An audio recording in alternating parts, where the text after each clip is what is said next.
নমস্কার বন্ধুরা, আমার নতুন একটি ব্লগে তোমাদের সকলকে স্বাগত জানাই। আজকে ঘুমের থেকে উঠেই দেখো চারিদিকটা কেমন কুয়াশা না। আজকে বাপের বাড়ি যাব, সেই জন্য সকাল সকাল স্নান দান করে একদম রেডি হয়ে গেছি। বাপের বাড়ি যেহেতু সামনেই, নাইটি পরেই চলে যাওয়া যায়। যাই হোক, বাপের বাড়ি কয়েকটা ফুল নিয়ে যাব, সেই জন্য গাছের থেকে ফুলগুলো তুলে নিয়েছি। তো এটা হলো পরের দিন, মানে আমি বাপের বাড়ি চলে এসেছি সেই দিনের ব্লগ। আজকে বৃহস্পতিবার, সকাল সকাল স্নান দান করে ভাবলাম পুজোটা দিয়ে দিই, তাহলে মার সাহায্য হবে। তো পুজো শেষে প্রসাদগুলো তুলে নিচ্ছিলাম। তো আমাদের বাড়িতে একটা ছোট্ট বুনু আছে, তো চলো প্রসাদটাকে দিয়ে এনে প্রসাদ প্রসাদ নমকার নমকার গুড নম করে খাইতে হয়। প্রসাদটা হাতে পেয়ে তো ভীষণ খুশি হয়েছে। দেখো নাচতে নাচতে বেরিয়ে গেল। চলো বাইরেই দেখো, আমাদের বাড়িতে আজকে পুটিং লাগানো হবে।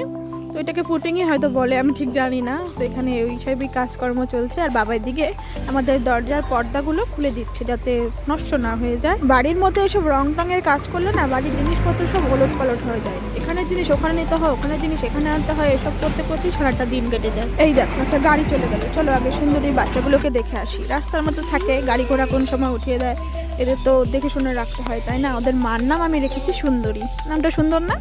তো যাই হোক, চলো বাড়িতে এসে দেখি এখানে রঙের কাজ করা শুরু হয়ে গেছে। এই কাকুটা অনেক ভালোই কাজ করেছে।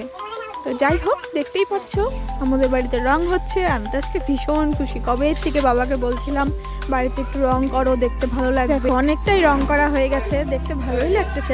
এখনো তো কোনো কিছুই হয়নি, সামান্য একটু পুটিং করা হয়েছে, তাতেই এত সুন্দর। এবার রান্নাঘরে এসে দেখি মা রান্না করছে। কি রান্না হচ্ছে চলো মার মুখ থেকেই শুনে নিই। এখন দেখো আমাকে দেখে পিছন থেকে আবার বুনুও ডাকাডাকি শুরু করেছে। চলো বুনুর কাছে একটু যাই দেখি। তুমি ব্যায়াম করতেছো? তাই নম করো তো। এই তোর নম হয়ে গেছে এমন। তোমাকে তো সানো লাগতেছে এরকম। ভেঙে যাবে বিছানা। বুনুর সাথে কথা বলতে বলতে মায়ের দিকে দেখো ভাত বেড়ে নিয়ে আসছে। বাটা মাছের চচ্চড়ি, তারপর চিংড়ি মাছ বাটা, তারপরে ফুলকপি দিয়ে মাছের ঝোল, মাংস, স্যালাড, অনেক কিছু। বাপের বাড়িতে কে কী করতে আসে আমি জানি না, তবে আমি মায়ের হাতের রান্না খেতে আর একটু বেলা অবধি ঘুমোতেই বাপের বাড়ি আসি। এগুলোর জন্য খুব মিস করি ওই বাড়িতে। চলো বেশি কথা না বলে আগে চলো খেয়ে নেই, তারপরে তো বাকি যেসব কাজ আছে সেগুলোতে একটু হেল্প করতে হবে। বাড়িঘর তো সব আওলা ঝাওলা হয়ে গেছে, সেগুলো সুন্দর করে গোছাতে হবে। খেয়ে দিয়ে নিয়ে তারপর ভাবছি সব কিছু গুছিয়ে রাখবো। খাওয়া শেষ করে এসে তো আমি খুশিতে নাচতেছিলাম। দেখো কত সুন্দর লাগতেছে দেখতে।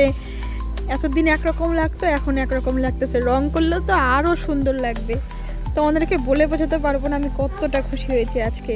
তো যাই হোক, বিছানায় কয়েকটা জামা কাপড় ছিল। তো সরস্বতী পুজোয় মায়ের শাড়ি পরেই আমি ঘুরতে যাই প্রতি বছর। তারপরে দেখলাম মায়েরও কয়েকটা ভালো শাড়ি বাইরে বার করা আছে, তাই ভাবলাম এগুলোও একসাথে গুছিয়ে রেখে দেই। বাড়িতে কাজকর্ম হচ্ছে, ধুলোবালির ভয় আছে না।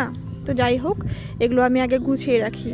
তারপর তো অন্য কাজ আছেই, ঘর ঝাড়ু দিতে হবে, উঠান ঝাড়ু দিতে হবে। আজকে ভীষণ কাজ, প্রতিদিনের কাজ তো থাকেই, তার মধ্যে আজকে আরও এক্সট্রা কাজ যোগ হয়েছে। তো চলো ফটাফট এগুলো আগে গুছিয়ে নিই।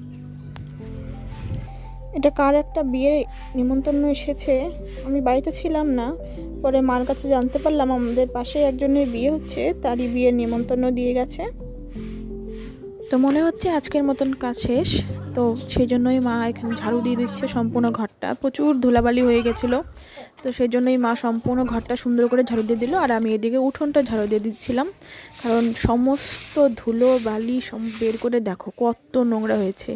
আর এখন শীতের দিন, এমনিতেই গাছের থেকে কত পাতা পড়ে আর প্রচুর নোংরা হয়েছে, সেগুলোই সুন্দর করে ঝাড়ু দিচ্ছিলাম। আর উঠোন ঝাড়ু দিতে না ভালোই লাগে, বিশেষ করে শীতের দিনে সুন্দর পরিষ্কার হয়ে যায়। আর নয়তো বৃষ্টি বাদলের দিনে না ঝাড়ু দিতে সেই অসুবিধা। আর উঠোন ঝাড় দেওয়া হয়ে গেলে তারপর হাত পা ধুয়ে একটু ড্রেসটা চেঞ্জ করে নিয়েছি, কারণ আমাদের বাড়ির সামনে মন্দিরটায় আজকে পুজো।